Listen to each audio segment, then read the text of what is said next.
Hi, Stacy. Hi, Holly. Thanks for coming on today. Yes, it's my pleasure. Thanks for having me. So, hi, everybody. This is Holly Lotus from Shameless Explorations, and today we have Stacy Isidro. Yes. Did I say it right? Okay, good. Uh-huh. Isidro. Isidro with us, and she's going to share a little bit about sober sex and what that means, um, and what she's doing in the world with that. So, let's just say hello. And I'm so excited that you're here. I'm actually really excited to hear more about what you're doing because I have my own journey with this that I had to overcome. I was once really crazy, socially awkward. So I would only relate when I was drinking. And I started drinking at a really early age to numb myself. So, like, I know there's so many reasons why people um, aren't sober when they're relating or when they're having sex. So I'm just excited to hear what you're doing with all of that. Um, so will you just introduce yourself a little bit? Like, maybe share your Sure, background? absolutely. I appreciate you sharing that about yourself because I found that any type of substance abuse or overuse, or if you want to use the word addiction, carries a lot of shame and judgment and stigma. So a lot of times people don't even openly admit that they have had struggles or challenges with this throughout their lifetime. And some people never have challenges with it at all, and they just don't understand that. So there's a lot to be revealed around the topic of substance abuse, use, and addiction in general. Um, so, myself is, speaking to that, um, I had definitely started using different drugs when I was younger and had challenges not using them throughout my life, and got to a point where I really felt like I was in a spiritual death, if you will, and knew that something had to change and be different. And so I had entered into recovery and decided that my life is way better when I am not using any form of drugs or alcohol to alter my state of consciousness. So, that in and of itself is a journey, and it takes a lot of like courage and vulnerability to open up about that stuff. So I just want to give people permission to, listen with an open mind and an open heart, and just notice if there is any judgments coming up around the subject or this topic. And in the other hand, too, you could still get something out of this conversation, even if you have not had any challenges with substances. So I started coaching when I was in my salon and working behind the chair and managing and owning salons. And through that process, I discovered that I had a special niche around spirituality and sexuality. So I decided to take the leap of faith and dive into that fully, and left my salons and went off on my own journey of sexual exploration and education, and got a certification in actual sex coaching, and also the erotic blueprint certification, which is how we met. And so I've been working with sexuality and spirituality for over 10 years now. And just this past year, I was in a place where I was like, I kind of feel like I want to switch the group of people that I'm serving, because I started seeing such a need in the recovery communities for sexual self-acceptance and to understand sexuality without the use of drugs or alcohol, and how can we recover our sex lives, not only just these other areas of our lives. So it's something that I'm really passionate about, and I have a lot of compassion for what people are experiencing. So that's kind of the short story of how this topic manifested. Yeah. So can I ask intimate questions? Yes. Well, you can ask me too. I'm like an open book.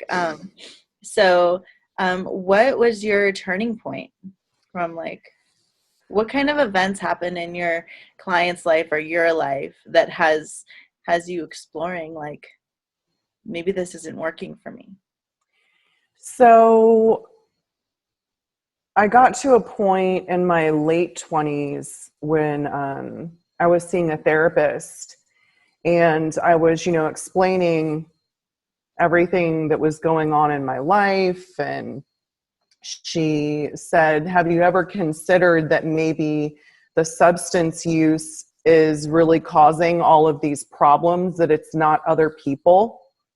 And I was like, "Oh, of course not. That's the most ridiculous thing that I've ever heard in my life. That's stupid. No." A complete denial. And then it started like kind of manifesting and showing itself to me. Holy smokes, like a lot of my issues stem from this, And so that was the first time that I decided to seek recovery. And I actually did stop using for over 2 years. And then I got to this place where I was like, you know what? I'm better now. I'm fine. There's nothing really wrong with me.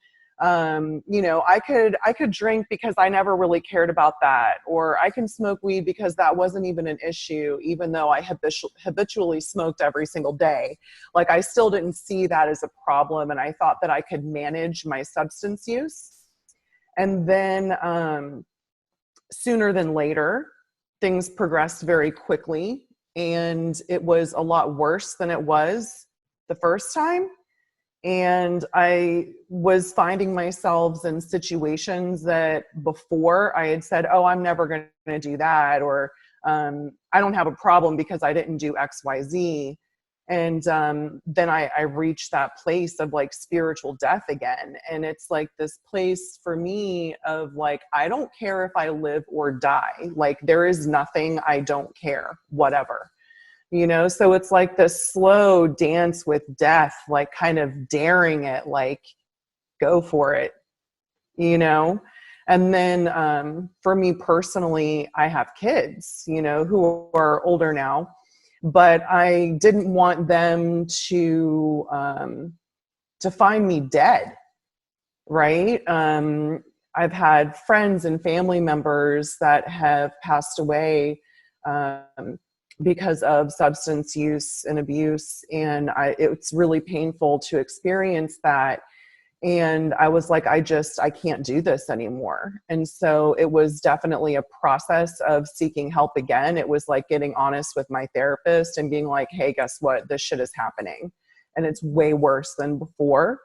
And something needs to happen. And so then that led me, back to recovery. And, now it's been over 3 years and I'm in a much different place. Like I worked my program differently than I did before. And I think that as bad as that time seemed of that relapse, if you will, it really taught me that that this is not something that I can do recreationally.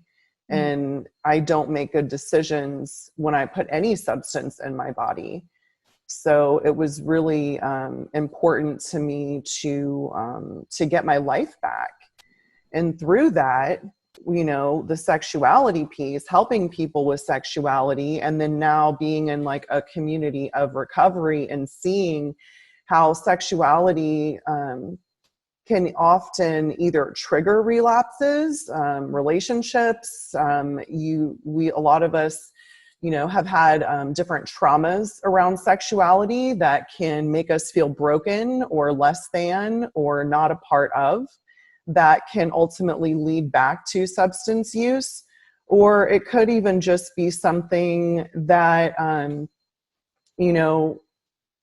like you were saying, like, I'm socially awkward, I have anxiety, and I need to loosen up. And then you find that all of a sudden you can't step into a sexual space without a substance because you can't fully be present. You can't fully be in your body. So for me, you know, that was my own journey, but in my clients' lives too, I've seen that.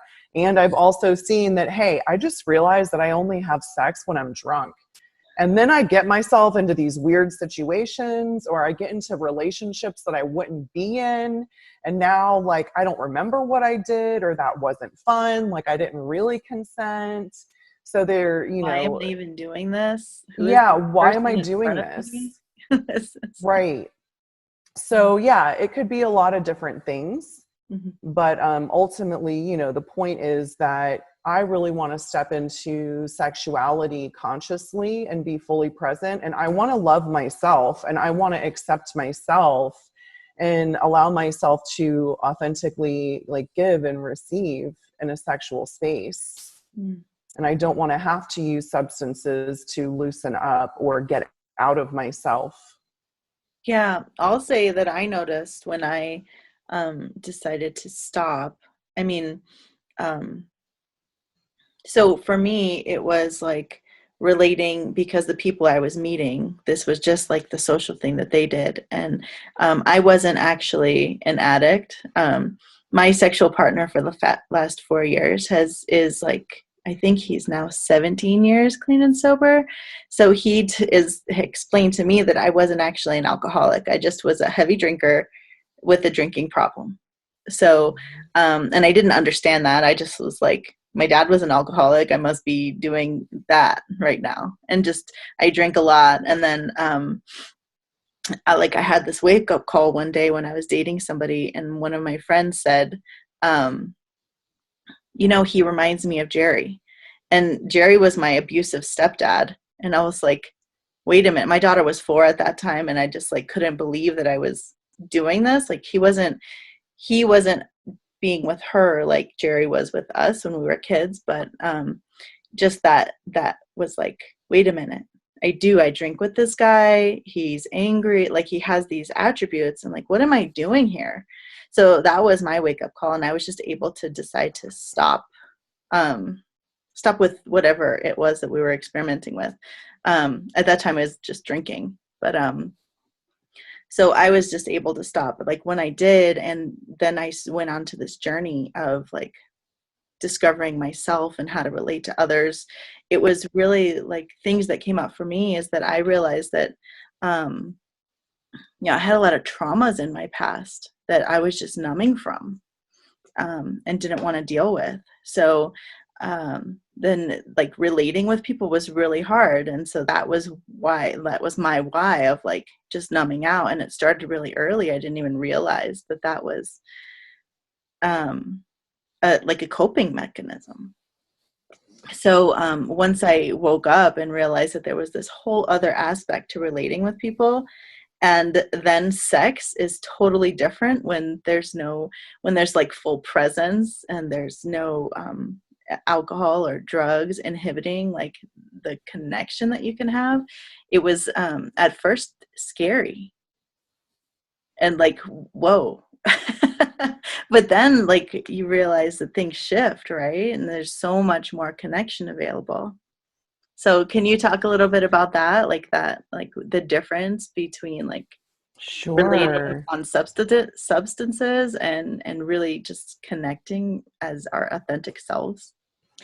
Yeah. And first, I just want to say that, yeah, as far as what we want to label ourselves as, I don't really even think that that's the point. You Mhm. know, like, I think that we get caught up in, oh, alcoholics, addicts, heavy drinkers, or, you know, like these umbrella labels stir up so much within us. And so I'm at a point now where I'm like, you know what?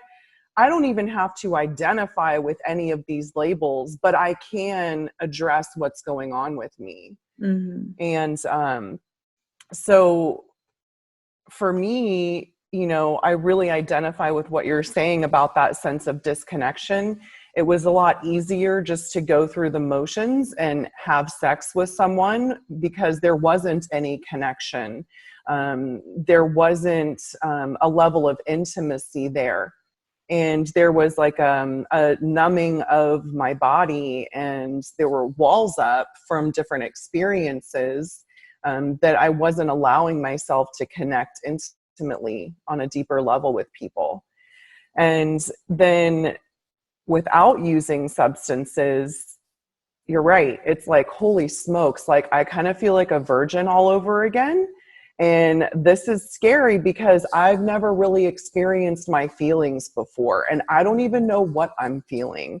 And there's a whole process I found of, allowing ourselves to feel, and not just emotionally, but also within our bodies. Like there's a discovery process of learning, like, how do I like to be touched? Yeah. What does actually turn me on? How do I feel about, my partner giving me directions? Am I taking that as a criticism, or am I open to, to giving and taking that feedback without judgments, and realizing that it's not about me, it's about what their needs are. So how do I speak my needs? And even before getting to that point, what I realized is I don't even know what my sexual values are. I've never really even heard anyone talk about this before. Like I've heard people talk about having better sex and communication and feelings and all this stuff, but I really started thinking about, well, if we have value systems in general in our lives, like, okay, you don't steal, or being a good person means this, or these are my boundaries and expectations, at a job or with a family member. Like, what are my boundaries and expectations with sexuality? What do I define as sex? What does sex mean? What is it for? So it was kind of uncovering all these attitudes and ideas and beliefs around sexuality in general first. So then I realized, like, okay, this is what consent means to me. Sex is okay with these people. I don't want to engage in a sexual relationship if these things are going on. So I really had to start to decide, like, all of those things that we never really even think of before we dive into an actual experience. Like, before using substances, there was no thought process about it. It was just kind of like, oh yeah, well, let's go have sex. There wasn't a level of connection and intimacy and friendship. And then now, getting clean, I'm like, you know what? I want to know this person on a deeper level. And I want to know that I'm going to be cared for and they're not trying to hurt me. And I want them to know that I'm authentically being present with them and getting vulnerable. And I want them to be able to do the same thing. So it really opens up this whole other aspect of sexuality for love and connection and pleasure and intimacy, versus manipulation or control or power or just going through the motions. Yeah, an actual like mutual caring instead of just like, I gotta get something right now. Like, what am Yeah, I and mutual desire is a big thing too that has come up when I discuss sexual values with people. Like, when is sex okay? And a lot of people say, I want there to be mutual desire. But how often have we had sex with someone when we didn't really feel like it? Yeah. Like, I know that I've had sex with people because it was way easier just to have sex with them than it was for me to have a difficult conversation about why I didn't feel like that with them. Right. And just do it out So, of obligation almost. right. Like, And okay, just, well, I turned you on. yeah, and get it over with and be done and move on. So, yeah, it opens up this whole other, experience when there's an authentic mutual desire between people. Mm-hmm. Yeah, that's so real. So thank you. Thank you for all of that. Can you talk a little bit more about values, like how to discover? Like Yes. how somebody could start to discover their values? Yes, I am doing like a whole entire program on this because it is such a deep subject. Um, so, sexual values actually come from all different places. They come from um, our religious ideas and beliefs, our spiritual beliefs. They come from our family, from our culture and society. It could even come from a socioeconomic standpoint or race or gender identity or preference. And from your sex, you know, it's women are, men are, XYZ. So, and it also comes from your own experience. And these things sometimes are very consciously told to us, but a lot of times they're really unconsciously programmed into us. Mm-hmm. So that's where they come from. Great. So if you're having, like, if someone's having a struggle and they're like, well, I don't even understand how to start discovering. I don't have any sexual values. I just do it because I'm obligated. Like I turned this guy on, or I'm married to this person. I have to. How do they start that conversation? Yeah, it's by going through each one of these topics is what I do with people is I start out with um, what I learned about sex from culture and society. Mm-hmm. And then journaling all that out, just getting out all of those messages that were told to me. Women are to please men. Women aren't supposed to like sex. Only bad girls do it. If you do like it, then you're a slut. It's not good to be a slut. You can only have sex if you're married. You know, women and men are the only ones who can get married. So just kind of listing out what I learned about sex from culture was. And Mm, then you have this whole list of things, right? And the more you keep going, the deeper and deeper and deeper it goes, right? yeah. So taking those and looking at them and really feeling into them, which one has the biggest charge for me right now?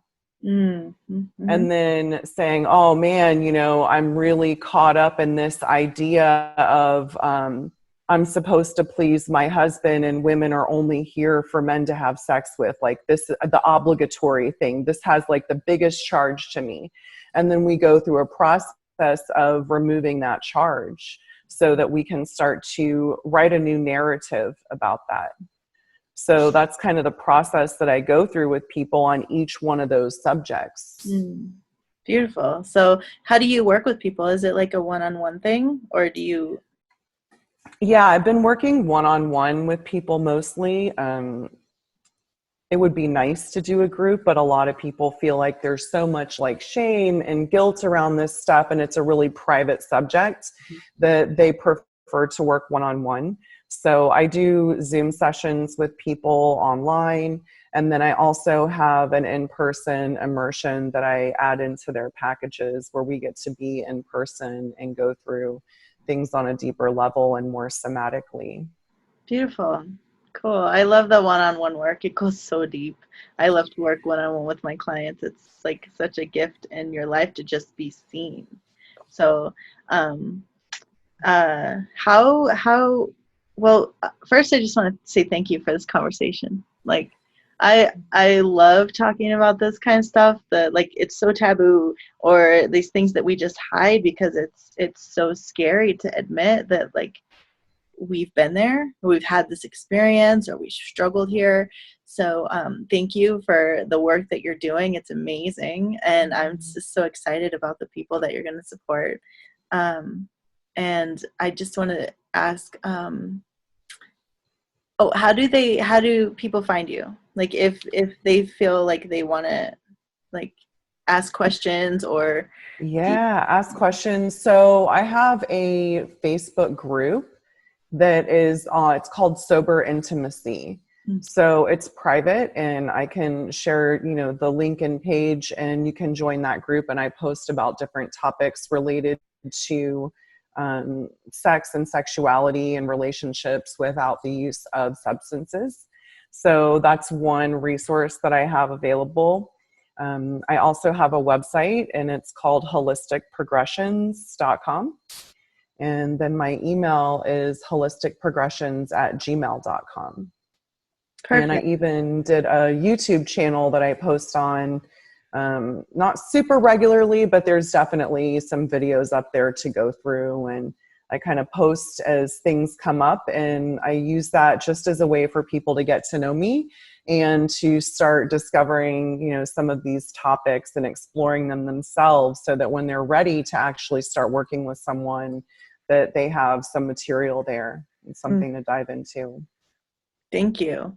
Mhm. I forgot one question I wanted to ask. Like, what Yes. is the biggest gift in like the shift? So once people realize that they can have that connection, like what is the biggest thing that they like their biggest takeaway? Ooh, this is like exponential, right? Um, because yeah, diving into our own sexual exploration, it's the deepest way to experience personal growth and transformation that flows out into the rest of our lives. And what I have seen happen with people is they have released guilt and shame around their sexuality, like sexual desires, around things that have happened in the past. They've been able to remove the charge around what has been done. They've learned to forgive themselves and forgive other people. And they have learned to experience pleasure in new ways and experience a really deep level of intimacy and connection with someone, and open themselves up to allow themselves to receive Mm. and release the fear around trust, learning to trust themselves, that they're going to have discernment and make the best decisions that are for them. And in turn, I've seen people find partners and get to redefine their relationships, create the relationship that they have truly wanted and desired, like maybe forever, or for where they're at now. Maybe they have had a certain style of relationship in the past, and now they're in a different place. And so they're like, guess what? This is what my relationship needs are, and I'm going to create that and find someone that's in alignment with that. Mm. So yeah, besides epic sex, all this stuff flows out into, now I have better relationships, not only with a partner, but with my family and with my friends. And I have more confidence in other areas of my life because I'm solid in myself about really who I am. Mhm. So just this sense of freedom and full self-expression. Thank you. Yeah, the direct experience I have had, like, Yeah. I think that all of us who are like exploring in this area have had this direct experience. Like once I get past these things, this numbing of my emotions or inability to communicate, like then my body starts to turn on and there's just like everything's available. So, Yeah, and we get to experience different aspects of ourselves. So like for me before, I was always, super in charge, super in control, and very dominant. And I realized that there's a part of me that really wants to receive and just let go. And I've actually been able to find a partner that I feel safe to experience that with. mm, So now, like, my latest, greatest frontier and sexuality isn't about going and doing all of these things. It's like, ooh, what am I open to surrendering to? mhm, What is this about? So now I get to start to cultivate this whole new part of me. So it's like I get to know this part of myself, from scratch, and experience other parts of myself all over again in a new way. So it's like, yeah, unleashing your inner sexual goddess, or different personalities that we have, and just accept that they're all parts of us, that none of this stuff defines us, but we have the capacity to experience all of these things. mm. Thank you. Yeah. Thank you. Is there anything else you want to share with us? Um, Oh, yeah. I mean, I just invite anyone who is curious, or who can identify with anything that we've talked about to reach out.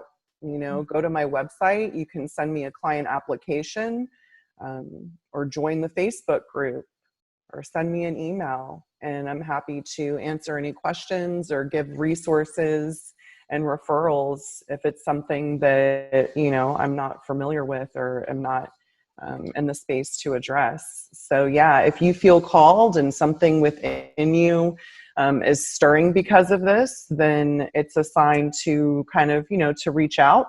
And if you experience some fear and resistance about reaching out, then that means that you need to reach out. Do it. Yeah. Yeah, there is a pathway to freedom there. Yeah, lean into that discomfort and just be like, whoa. And then Yeah, you'll be wow. one of our fellow coaches just said, make fear your lover. Yes. Yes. Yes. Yes, thank you. So actually, Stacy and I just came out of 5 days of our erotic blueprint leadership training. So uh, actually, thank you for coming on, because I know that I'm exhausted from that. Oh my God. I know, me too. I had to sleep in. I woke up early, but I went back to sleep.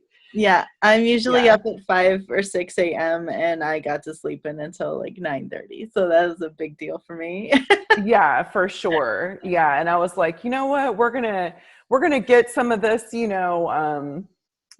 inspiration and motivation out, Yeah. and yeah, otherwise the rest of this weekend and time is gonna be some decompressing, relaxing space. But yeah, like after that, don't you just feel like inspired and Yeah. from just the whole experience? Yeah, I'm so glad we came on, because it's like, it's just so alive right now after being Hmm. in that.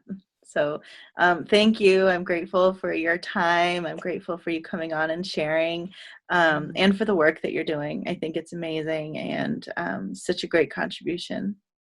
Yeah, thank you. I'm grateful to you for having me on and just having this opportunity to share and talk more. Yeah. Thank you. Thank you. So I'm going to end the recording. Bye, Sure. everybody. Thanks for See joining ya. us.